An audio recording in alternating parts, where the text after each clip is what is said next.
Hello and welcome into the Locked On Leafs podcast. I'm Mike DiStefano with Dave Morassutti. This is your July 4th edition of the Locked On Leafs podcast. Got a bunch of fun stuff to go through today. It is Monday morning, so we'll be doing a Monday morning mailbag where we ask for your questions and we will answer those. So we got a bunch of you guys reach out on the Discord, on Twitter, on the video we put out over the weekend, which keep an eye every week now, every single weekend. We're going to be posting a video asking for those mailbag questions.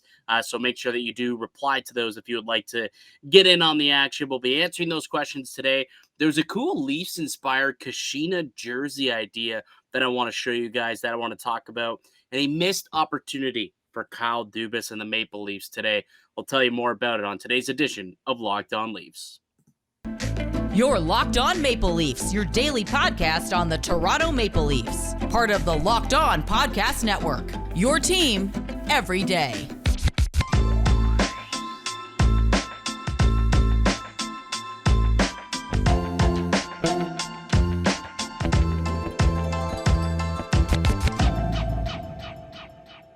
Hello and welcome to the Locked On Leafs podcast, your one-stop shop for all things Leafs. I'm your host, Mike DiStefano from TSN 1050 Toronto Radio, also known as Al's brother on TSN's Overdrive and TSN 1050's Leafs Lunch. Joining me, it's my co-host, Dave Morassutti from Sportsnet, also a writer for the NHLPA. And Locked On Leafs is a daily Maple Leaf-centric podcast, so be sure to subscribe for free wherever you get your podcasts from. You can also now catch us up on video format on YouTube. That's Locked On Leafs on YouTube. Give us a like and a subscribe. That would be greatly appreciated. So it's a bit of a fun show, Dave. And we didn't do one on Friday because it was Canada Day. We got to celebrate the country and celebrate everything. So we didn't do a show. And today, for our American listeners, it's their holiday. Right? It's the 4th of July, as they like to call it down south. At least that's what they say in all the Western films, or the films down in Texas or whatever. But so, happy 4th of July to all of our American listeners. I know that I think it's roughly 20% of our audience is from down south. So happy 4th of July, folks. Be safe with those fireworks, but also have a fantastic time and stuff your face with as much food as possible. That's the best part of holidays, in my opinion. So hopefully you're doing that. We're going to get to our mailbag in a couple of minutes here. But before we do, I kind of want to start with this cool Leafs-inspired Kachina jersey, or this new logo that was created by this Mick Earlson cat. I saw this floating around on Twitter and on Imager. If we want to bring it up here for our YouTube folk, you can take a look at it. I think it's pretty cool, Dave. I think the Kachina jersey that was created by the Arizona Coyotes is, next to Austin Matthews, the greatest and maybe the only other good thing that organization has brought to the hockey world. And I love it. And the fact that somebody went out and did like a Maple Leafs inspired one, you can look at it here on YouTube if you're watching us on YouTube. If not, I've tweeted it out at Mickey_Canuck, or check out at Locked On Leafs. It's been retweeted. You can check it out there. It's Carlton the Bear in a bit of a holding a stick in a Kachina, Arizona Coyotes fashion. I think it's awesome. Oh, I actually no, I get pretty critical when people do these like redesigns of logos and stuff. And I know some people have a certain thing about Carlton. I think Carlton's a boss. If you ever go to Leaf games, he's awesome. So to see him in like a Kachina inspired logo, pretty cool. Not gonna lie. I think in our Discord somebody said this would make for an interesting idea for like a third gen jersey. We've already seen the Leafs do like the Justin Bieber collab jersey. Yeah. It would be nice if they considered doing something, unique. I mean, I don't think you'll ever see a time where Carlton the Bear is going to be on the front of a Leafs jersey. That'd be But hilarious. to do something a little more out of the box for the Leafs would be The fun. only thing, like, I agree. I think it would be awesome to see this as a third jersey or some sort of alternate, or do it, for a practice, Yeah. something. I think it'd be awesome. At least have the jersey as a, you can sell it to people if you'd like as merch.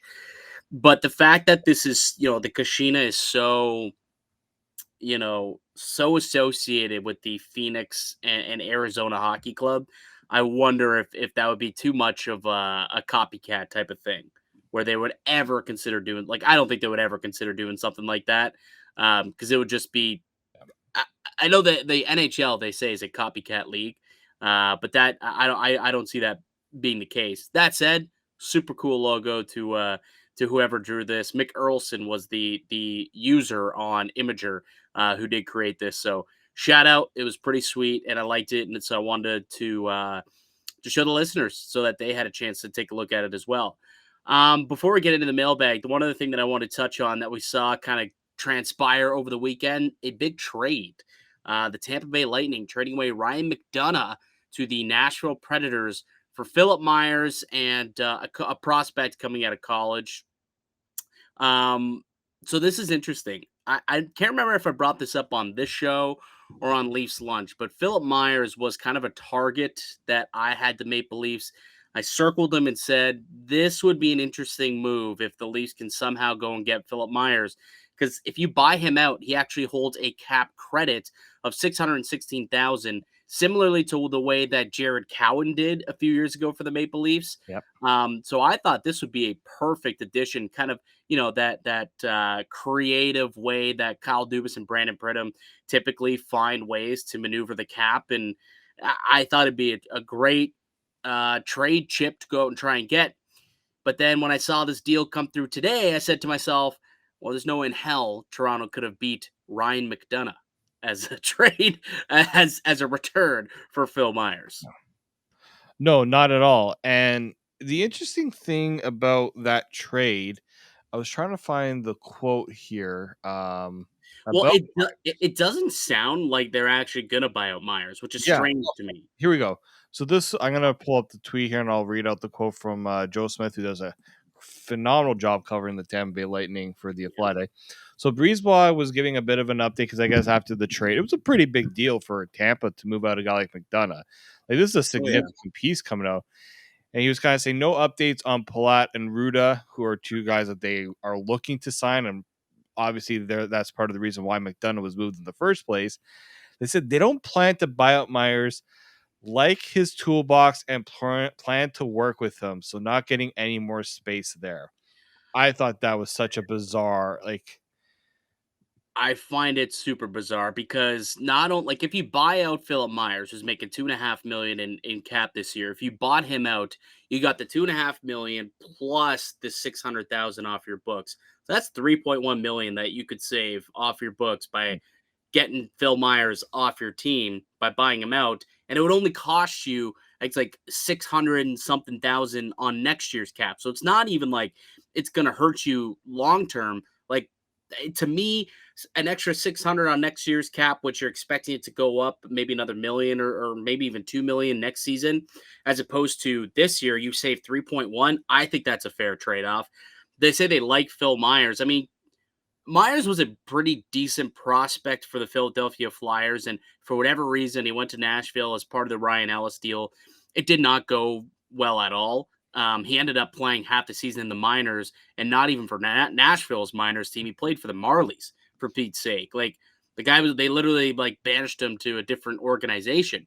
I don't know what happened there, what type of disconnect went on there, but I thought like that Marlies connection perhaps could have been a reason why, like, okay, maybe the Leafs, they've known this guy, so maybe they'll be able to trade for him and, figure out some sort of deal. But yeah, I guess Tampa got to it first and they want to use him as an actual player, which I find to be just bizarre. Like, I think 3.1 million in cap space is like, you could use that money much better ways than Philip Myers, in my opinion. yeah, like everybody was trying to figure out which team is going to trade for Philip Myers just for the sake of buying him out. Like there was no even not even a thought of a team saying, yeah, no, Philip Myers, we're actually going to play this guy at 2.5 million.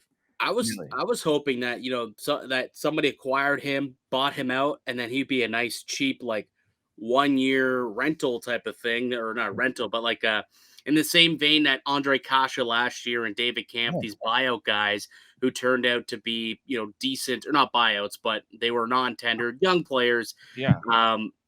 Who they just brought in on like a cheap deal, and hopefully it works. I was hoping that could be the case for Phil Myers because he did spend some time in the Marlies organization. I mean, first and foremost, I was hoping the Leafs would trade for him and get that cap room themselves, but it looks like that's not going to be the case. I wonder too. So I guess a big knock on Myers' game is his skating.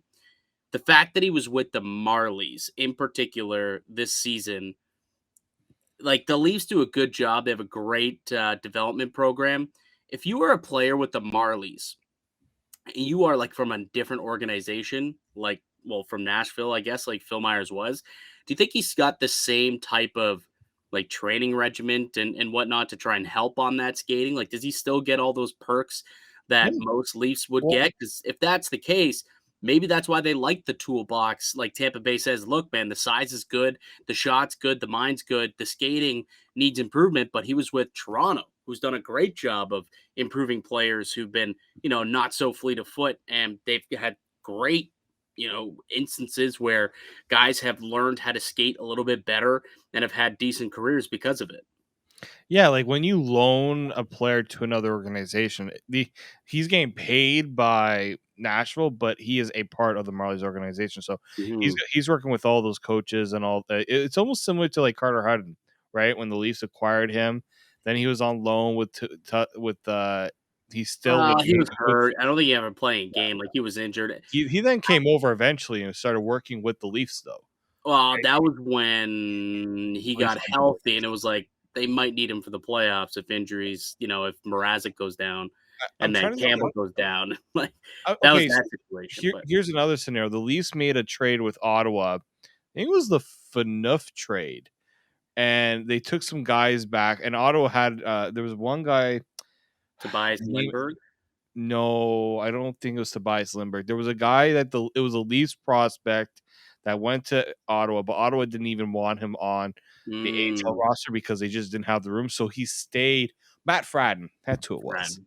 Okay. Matt Fradden was traded, but he remained with the Leafs organization and with the Marlies because Ottawa didn't want him on the AHL roster. So like things like that do happen. They just stick with the organization. But That's typically, like I look at Phil Myers is a young player. Typically, you 25 don't see years it old. happen with Yeah. like young guys who still have like a development curve to go. You know what I mean? And that's why I find it interesting that Tampa says they like the tools there, and perhaps because he was with the Leafs, who have a great development program, just because they have so many different resources and tools, that they're banking on Phil Myers got better and learned something being with the Toronto, Marlies organization, all those coaches, and maybe they can help with his game, or they helped with his game throughout the course of the back half of the year when he was with that squad. But yeah, so a bit of a missed opportunity for the Leafs to, a creative way to get more cap space, but ultimately, there's no way Toronto could compete by trading away a player of Ryan McDonagh's caliber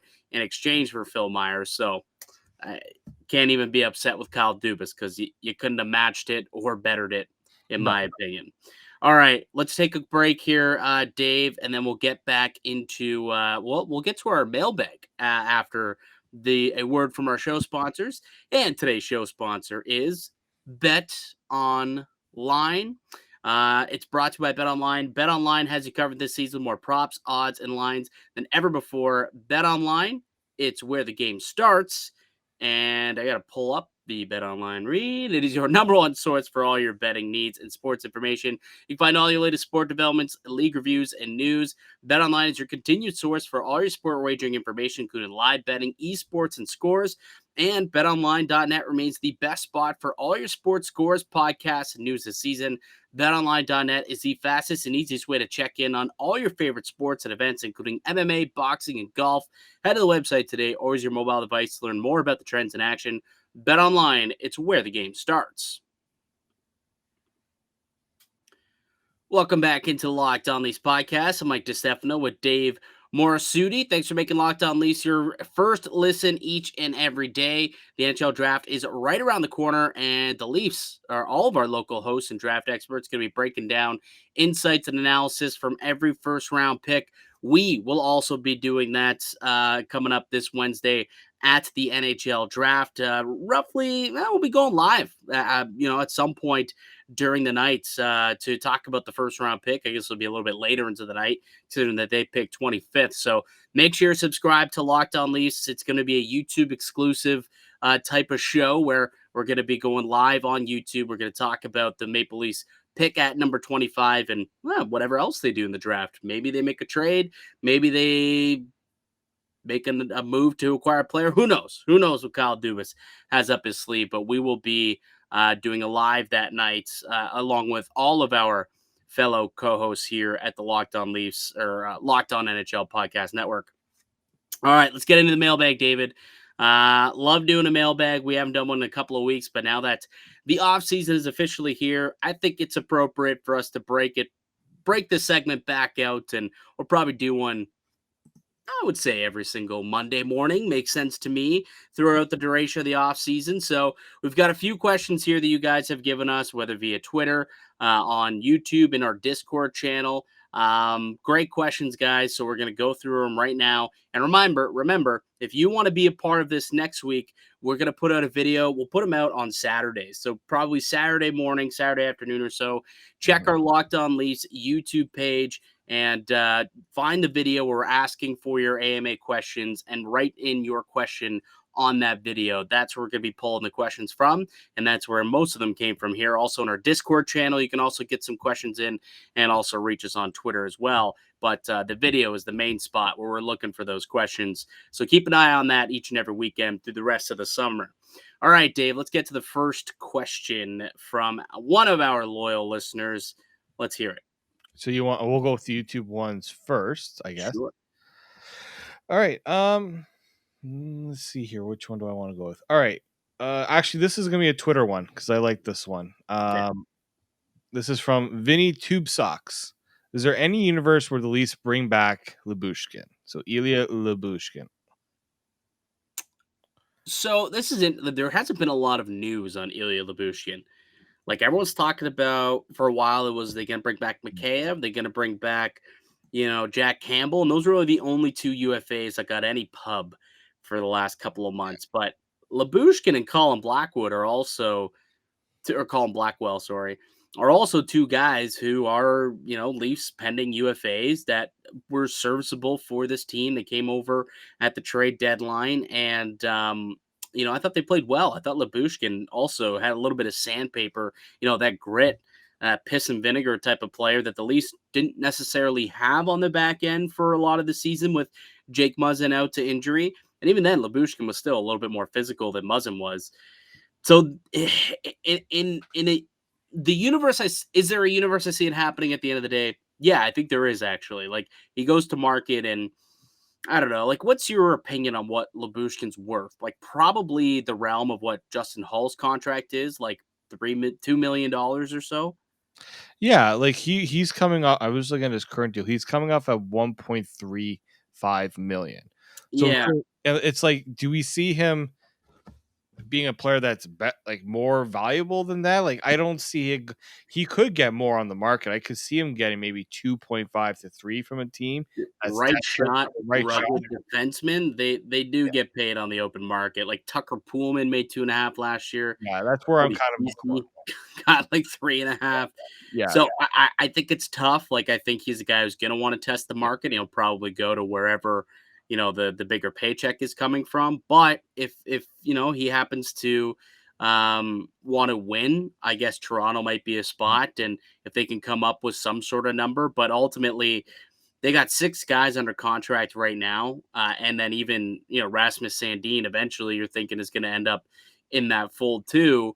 And if that's the case, I mean, there's not really a spot for Lyubushkin unless they make some other deals. Yeah, like I would be okay with if they got Lyubushkin at a reasonable number. So I would say no more than 2 million. Where are you gonna play him? Like, well, when it came push come to shove, he couldn't really hack it in the top pair role with Riley in the playoffs, right? And at what is he, 26, 27 or so? He's 28.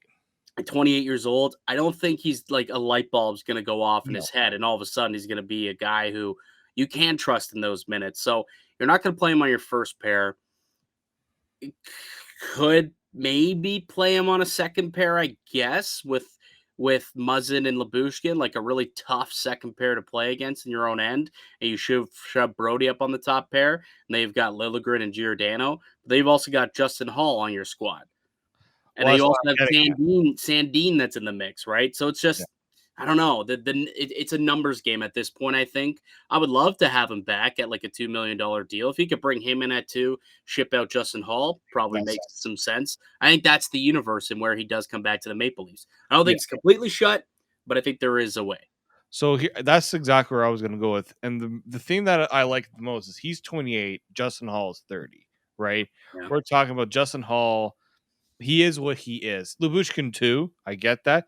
But what I saw out of Lyubushkin, I think is more serviceable for the Leafs than what Justin Hall is. That's my opinion.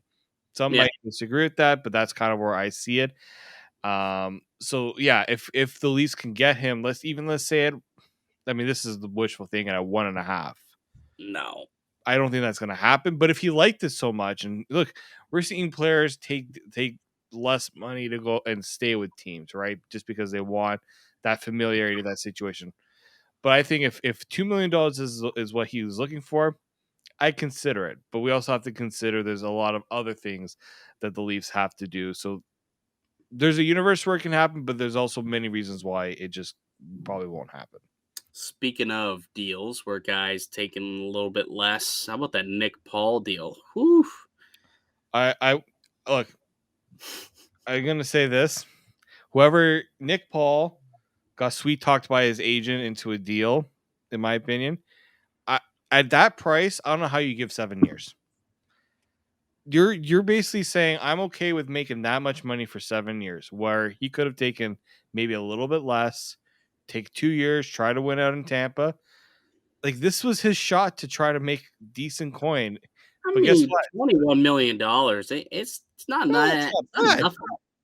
It's not nothing, but I guarantee he could have gone more. It's not the money, it's the years. Like that's 7 years, and then what's going to happen after that 7 years? Yeah.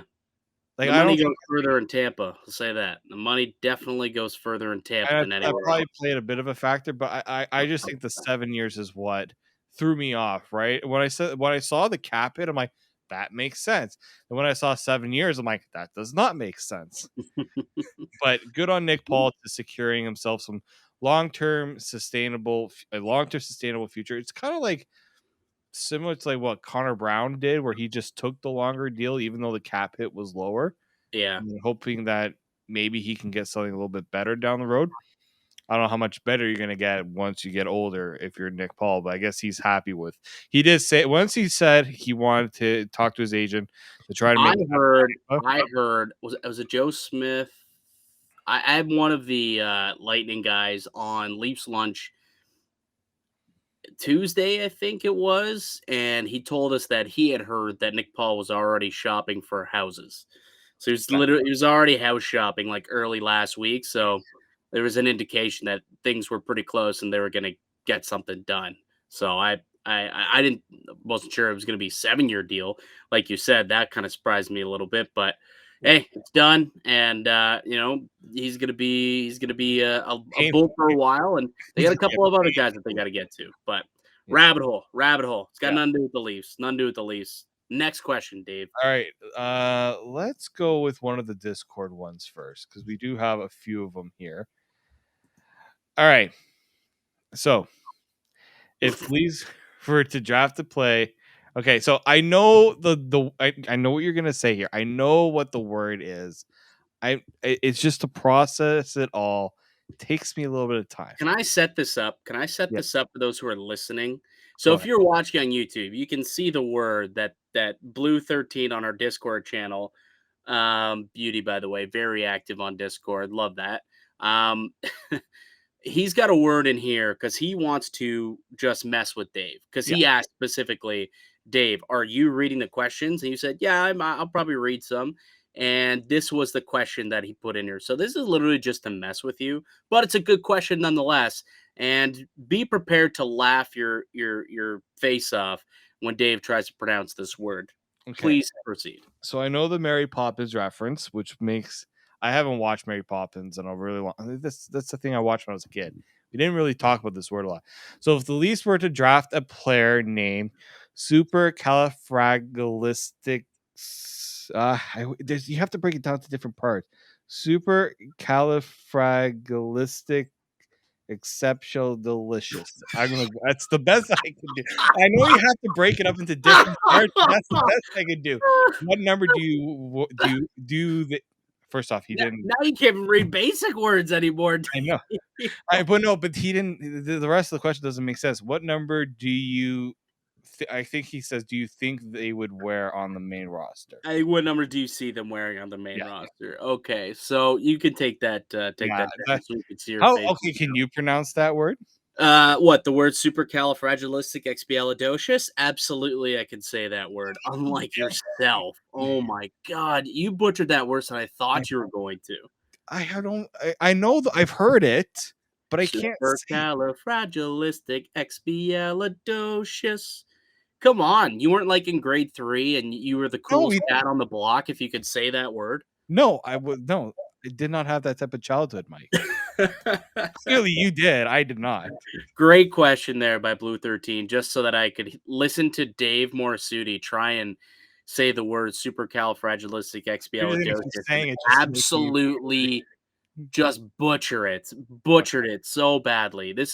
You were basically Bill Clinton with like Steve Yzerman. You butchered it that badly, pal. Ouch. Or Gary Batman this year, Joe Biden, Gary Batman for Gary Bettman. To answer the question, what number do you think that player would wear, David? Well, if they can get the whole name on the jersey, kudos to that. That would be like an entire. Yeah, that would be it would have to like wrap a few times. So I have the answer then, actually. Yeah. No number, but the word supercalifragilisticexpialidocious, the name, just makes the number 0. Just goes all the way around, and it's that long that you could go all the way around the jersey, and it just makes a 0 on its own. Sure. Yeah?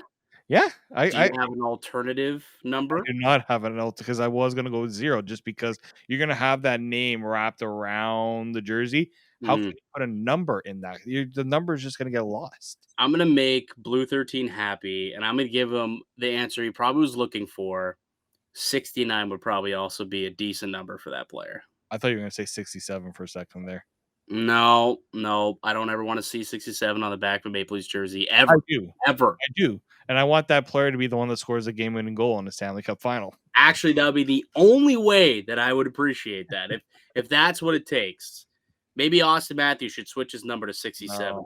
It's got to be 7. It's got to be like one of our prospects come up. How about this? Matthew Nyes, he wears 67 when he comes to the Leafs.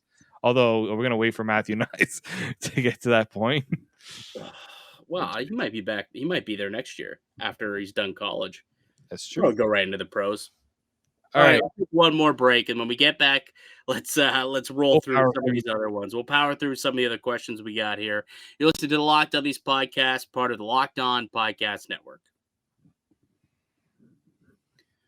Welcome back into the Locked On Leafs podcast, your one-stop shop for all things Leafs. You got Mike DiStefano, Dave Morassutti here with you. We're your hosts here on the Locked On Leafs podcast. We're going through the Monday morning mailbag where you, the listener, take control of the show. We've had a couple of great questions so far. If you missed it, Dave had to try and pronounce what I believe is considered the longest word in the English dictionary. I'm pretty certain of that. I think it's in the dictionary. I think that's why it was like such a big deal back in our childhood. Dave, can you pronounce it one more time for the class? How are you going to do that? Come on, one more. Nope. But now that you've heard me say it, no, because even with you saying, because you were saying it like you're showing off. So no, I'm not even going to try saying it. I mean, I may know how to speak. I kind of do it for a living, guy. I know you do. I'm the writer. I am not the speaker. I am the writer. This is true. You are. I've asked Mike to try to spell it. I guarantee he could not spell it. No, no, I could not spell it. I would probably have to take a nap in between because it'd take me so long to do. All right, let's get into it though. Let's continue our mailbag questions. Next cue, Mr. Dave Morassutti. We're gonna go with here we go with Big Robert Stevens. Big Rob. So this is my buddy, Big Rob, who actually texted me the other day, and he asked me this personally, and I said, tell you what, pal, we're doing an AMA on Monday. I'll answer your question then. So Hopefully he's listening. Big Rob, this is for you. What do you think the Leafs do if Rasmus Sandin gets an offer sheet? The question asked is between which would be considered a second round compensation type of Yeah. number, which is between 2.1 and $4.2 million. I don't think anyone's signing Sandin to like a $4 million deal. I just don't. But I mean, 2.1, 2.5 type of deal. I could see that. Uh, 1 year, 2.2. Let's take a look at the teams who have the compensation possible to even make it. So, I mean, there's only what, 1, 2, 3, 4, 5, 6, 7, 8. So there's only 8 teams that don't have the compensation. and the Leafs are Or one of those sorry, teams. yeah, and then the Leafs are one of those teams. So there's quite literally only 8 teams that can't make the pick there. So there's a lot of teams out there that could do it. And I mean, for a guy who is projected to be like a top 4 type of player, I've brought this up before. If I'm a team like, let's see if they have it too. I just want to make double check. I mean, they should have it, but okay. So let's say you are let's say you're Seattle, or you're the Devils, or you're Detroit, or perhaps you're Buffalo or Columbus, or and you're just one of these young teams, San Jose, like one of these young rebuilding teams, and you just want young talent. I mean, if you were to trade a second round pick, a future second round pick for Rasmus Sandin, I think you're happy with that trade, right? If you're an opposing team. Oh, Whereas yeah. the Maple Leafs, I'm not so certain you trade him for a second round pick. No. But if you offer him like a 2.2 million, let's say 1 year deal, 2.2 million, or maybe it's a multi-year deal, 3 years at 2.2 per, right? So you're getting him on a multi-year deal. If you're the Maple Leafs, do you accept that deal, or do you take the compensation of the second round pick? Where are you at? It really does depend on the compensate, like how much they're signing him for. But let's Well, like say I said, let's say it's like the low end of the compensation. I So would do two it. point 1007343, or wait, 2.1 and change, basically. So let's just round it up to $2.2 million. Okay. Yeah. So it's a $2.2 million AAV that they're trying to sign Rasmus Sandin to an offer sheet. If you're Kyle Dubas, do you accept the offer sheet, or do you decline it and take the compensation? I accept it and then trade him for something even better. Wha- Because you telling me that a team couldn't offer more than a second round pick for Rasmus Sandin at 2.2 million? I don't know, because if they wanted him, they would just like sign him to a contract. Are you talking about the Leafs or are you talking about the other team? The other team, like, why would somebody trade more than a second round pick if they No, could I'm just saying offer more money? what I'm saying here is the Leafs accept that deal, but they're not trading Rasmus Sandin to the team that's offering that for him. No, He's I fine. get that, Dave, but like, if you want, so give me this scenario. So, but the thing is, too, is Rasmus Sandin has to agree to has to Right. sign the contract. So let's say I'm gonna bring up a team here. So let's say Buffalo offers him 2 is the one that's offering him 2.2, and he signs it. Okay. Okay, what's stopping the Leafs from saying, "All right, we're gonna accept it, and we're gonna give New Jersey a call and say, what would you like for Rasmus Sandin?" Okay, so why would New Jersey make that deal when they could literally just say, actually, we're going to offer him 2.3 for Rasmus Sandin and only have to give up a second round pick, and we Because beat Buffalo's. Once Buffalo signs him, it's not like New Jersey can come in and say, "We're gonna give him 2." Yeah, but if you're another team, though, once you hear rumblings of like, oh, there's an offer sheet in Well, that's place, somebody's offered it, then you got to step up to the plate and offer it as well if you plan on trading for the guy at some point. Like, why wouldn't you get involved? Right? At that point, it's going to go to the highest bidder Mhm. for offer sheets. He's going to take the highest bid. And at that point, what if that gets up to like 2.4, 2.56? And at that price, clearly, teams don't want to trade for him if they're not willing to go that high as part of an offer sheet. You know what I mean? So here's a funny thing. So I'm gonna just take this down because there was actually a question about Rasmus Sandin from Blue 13 that kind of talks about the way forward. Sandy negotiations stall, and Dubas does not see a reasonable path forward to keep the defenseman happy in the Leafs. They are now forced the select option to move him out for a potentially favorable return. What do you who or what would maybe your ideal return and why? So here's the thing too. It's like I think the Leafs would obviously like to avoid the potential of an offer sheet, just because if a team is calling now and if the Leafs feel like they're just getting nowhere on contracts, you might as well just figure it out now, because I don't think the deal's getting any better as the offseason goes forward. So the agent's definitely going to give the Leafs a bit of a head. I don't know how much of a heads up they're going to give, but they're going to say, all right, we're done negotiating here. We're going to look elsewhere, because that's what they're probably going to do. Well, they have until July 13th to exclusively chat, and then after July 13th or on July 13th at noon, Yeah. he's able to talk to anybody, right? That's when teams can come in with an offer sheet. So that's the deadline. Yeah. So if I'm the Leafs, I'm obviously trying to get to that before it even happens. Right. But I still think if the Leafs are offered 2.2, you take it. You might not even trade Rasmus Sandin right away. You'll keep him around. And then maybe down the road, you consider making that move. Can you really take him at 2.2? I don't know. That's not a large number, but for a team that's in cap hell, I just don't know if they can afford it, man. That's my thing. Now you're looking, your seventh defenseman's making 2.2 million. But then are you okay? Are you okay with letting Rasmus Sandin go for a second round pick? You might not have a choice. That's why I think it's ridiculous that GMs do not utilize the offer sheet as much as possible. Because there's two ways to use an offer sheet, in my opinion. One is the way that Montreal tried to use on Sebastian Aho, where it's a great deal and it makes your team way better. And then there's another way that you can use an offer sheet, and it's kind of what Philly did to Shea Weber years ago, where you know that this team is going to sign this player no matter what. So you sign him to a ridiculous contract. It was like 13 years or something like that. But you know that they're going to take it, but you're putting them in the fire a little bit. They don't want to give that contract away, but they can't not accept that deal. So if you're the Maple Leafs and you're sitting here and you don't want to trade him at 2.5 or you don't want to trade him for a second round pick, well, if somebody comes in and they say, we're going to offer Sandin 1 year, $3 million. Can you really accept that deal? You kind of have to take the second round pick because you just can't. So you know what I mean? I don't know why GMs don't utilize that more. It's like they're all buddies with each other. But I would be using this to really screw people over, because if you're a team that has loaded cap space, your Arizona, your Buffalo, your Ottawa, like you have a bunch of cap space, I would be using those to like go out and attack teams that have young players that are in cap hell and utilize the offer sheet. And because you can offer up to $4.2 million and only have to give up a second round pick.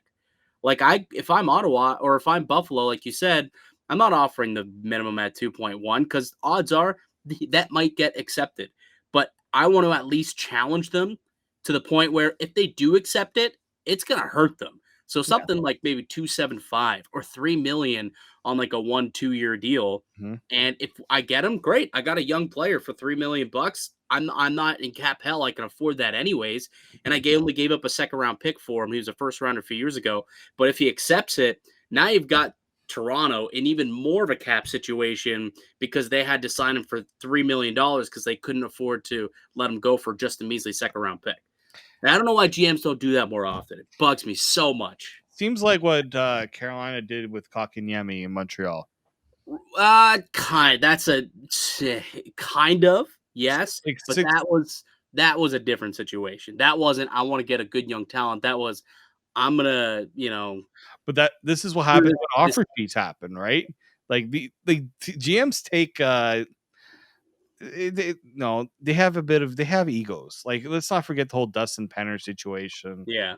Like, GMs take it personally when they do that stuff. But Montreal ultimately decided a guy that they picked in the lottery was not worth keeping around for $6.1 million, and they took the first and third round pick, which Carolina's first and third round pick are not something that's going to be really life changing. Well, they traded the first for Dvorak. Yes, they did. So they ended up basically swapping out Kotkaniemi for Dvorak. Yeah. Like, are you happy with that if you're Montreal? Not really. But it's almost Well, I think Dvorak. It's a lateral. I think it's a lateral move at best. Yeah. But yeah. So, like, if you're the Leafs here, can you get somebody at least lateral in the second round to what you're losing with Rasmus Sandin? That's gonna be the question there. I mean, they did get a Matthew Knight in the second round. Yes, they did. They did get a Robertson. Robertson was a second round pick. They've done well in the second round. Okay, how about this? Just to end off on this question for Big Rob. What number would you accept to? I would say no more than like 2.5 is like the max. So 2.475. You're still accepting that offer sheet, and you're going to pay that guy 275 this year For the 1 year? Sure. Okay. All I right. think I think that's a good answer. I think that's a good answer. I think that probably is the threshold. Like it's not a great situation, but it's it also like, sucks. Yeah, you're right. But that's probably to where you're gonna go. But yeah. if you are a team and you really want it, like if you're what you were talking about earlier, you're looking to trade for him, I'm giving him the extra 25,000 or the extra 50,000 to go over that threshold and only have to give up a second round pick. And it only cost me a couple $1,000, which is peanuts in the NHL. You know what I mean? So the retention and then the trade, I don't see as a legitimate scenario. But I could see a team getting ready and offer sheeting Rasmus Sandin, and the Maple Leafs might have to make a big boy decision at some point. I really could see it if they do end up getting to market and they don't end up signing him before July 13th. This is all very fair, and it's unfortunate, but that's what happens when the cap stays flat for as long as it has. Yep, absolutely. All right, next question. Uh, Good. Hopefully that answered your question, Big Rob. Hell of a handball player, by the way. yeah. Big Rob. Yeah, we played. We were on the same intramural team at Western. Hell of a handball player. He was basically the Austin Matthews of handball. He led our team and potentially the whole league in goals. Was he given an offer sheet to go and play for another team? Well, actually not, because he was in university. So, It did not happen. It did not happen.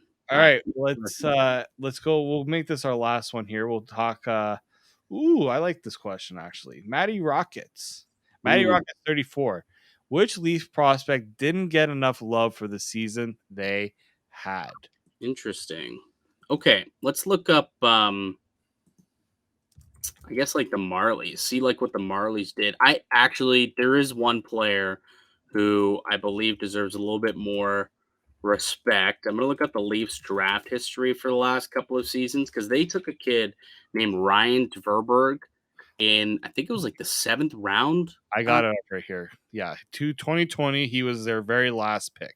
Yes, and he went on to have a terrific season at the University of Connecticut, coming out of the OJHL because he planned on going the university route. So didn't end up playing in the OHL or anything like that, which is why his name isn't well known. But the guy went and had a terrific sophomore season at the University of Connecticut, 32 points in 36 games. He ended up getting an invite to Canada's World Junior Selection Camp. Didn't quite make it. He was one of the last guys to get cut. But, he's not a player who you hear a lot about because he was a 7th round prospect, right? 7th round pick. But, I mean, he's proving to be better than 7th round value just, 2 years after his draft season. So I think that's a player who I think deserves a little bit of credit, who doesn't get a lot of love. Ryan Tverberg, how about that? A little 7th round flavor from the 2020 draft. He was somebody I looked at too. Reed Mitchell, who's like a huge scout and development person with the Leafs, really pushed to get him drafted. Like he made it personally. He really wanted him in the organization. So far, local kid too, right? Toronto Junior Canadians when he got drafted. They traded back into the 7th round to take him too. I remember, like they were done for the draft and traded back in and took him late. Yeah, like that's how badly Mitchell wanted him. Like let's get this guy. To trade back into the 7th round isn't a huge deal, but to get a guy like that, and then he seems to. We'll see how he progresses. He's still got a few more years in the. I think he's in the NCAA with Connecticut, so he's probably gonna continue there for a little bit, and we'll see what happens after that. My guy is also a Leafs draft pick. I'm just going to pull it up. Actually, from this past year, Ty Voigt. Ooh, Ty Voigt. All right, from the Sarnia Sting. The Sarnia Sting. Yeah, considering the guy was off for a year. All right, so they did not play. The OHL was shut down during the pandemic. Comes back this season, puts up 80 points in 67 games, 6 points in 6 games in the playoffs. He was actually, I don't know if you saw last week, Team USA sent out their evaluation camp rosters for the World Juniors that are going to be coming up. Mr. Ty Voigt is among the names being added to that list. There you go. Right, so he's a right. He plays center, so he's a centerman. He's not a big guy. Obviously, he's still 19, so it's going to take him some time to fill into his 6 foot front or 5. He's 5'10. He's 161 pounds. That's what Elite Prospects has him at. But this is a guy that made good progression despite missing a year of hockey. I think that's an important thing there too. And I like to see if he makes Team USA. So that's someone to keep your eye on over there. Yeah, absolutely. That's a really quality name to bring up as well. Dmitry Ovchinnikov is another player who's a 5th round pick back in 2020. Did well enough in the KHL, and then when his season ended, came over to Canada and played a little bit with the Toronto Marlies. Could score 2 goals through 7 games with the Marlies. Just 19 years old, but he's a player who I think the Leafs are look at and say, hey, I think this guy could be a NHL talent, right? They think that he could be an NHL talent. So Dmitry Ovchinnikov, I guess, will be an honorable mention for me. So those are a couple of prospects that aren't named Topi Niemela, that aren't Nick Robertson, not Matthew Nyes. The 3 guys who really dominate a lot of it. Roni Hirvonen, you hear from a lot as well.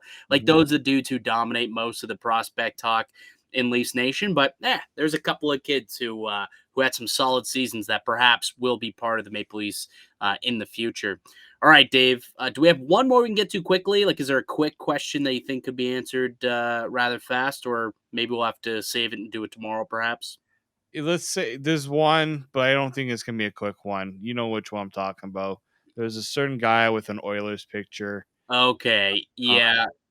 We'll get into that tomorrow. Let's just say he kind of lit a little fire under me when I saw the question. Yeah.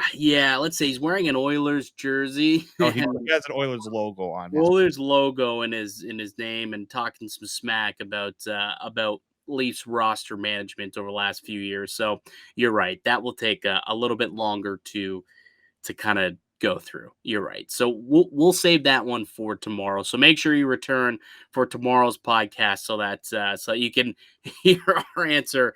And Dave, who's got a little bit of fire in his belly from it, watch him get fired up tomorrow. All right, that'll do it for us here today on the podcast. Thanks, everyone, for submitting those questions. They were awesome. Provided us with some good laughs, especially for Blue 13. Can we get it one more time, Dave, for the audience? Nope. No, I'm not doing it. Tomorrow, you can work. Okay, tell you what, you work on it all night. Okay, you're gonna work on it all night. You're gonna practice, and then you'll show up tomorrow, and you're gonna rock it. You're gonna knock it out of the park, guaranteed. Oh yeah, for sure, definitely. One day tomorrow? To get it. No, you gotta promise me. Tomorrow you'll do it. I will give it another shot tomorrow. Let's go. You got to return, not only for the final AMA question, but to also hear David kill supercalifragilisticexpialidocious again. All right. That's going to do it for us here today on the podcast. I'd like to thank you all for listening and supporting the show. You can subscribe to the Locked On Leafs podcast on all podcast platforms and receive daily Leafs and hockey content. Follow myself on Twitter at Mickey_Canuck. Follow Dave at D_Morassutti. Follow the show as well at Locked On Leafs. Leave a like, comment down below your thoughts about what we talked about today. Also, if you're listening on iTunes, please leave a review and a rating. That'd be much, much appreciated. We're back with another episode tomorrow, but until then, keep it locked right here on Locked On Leafs.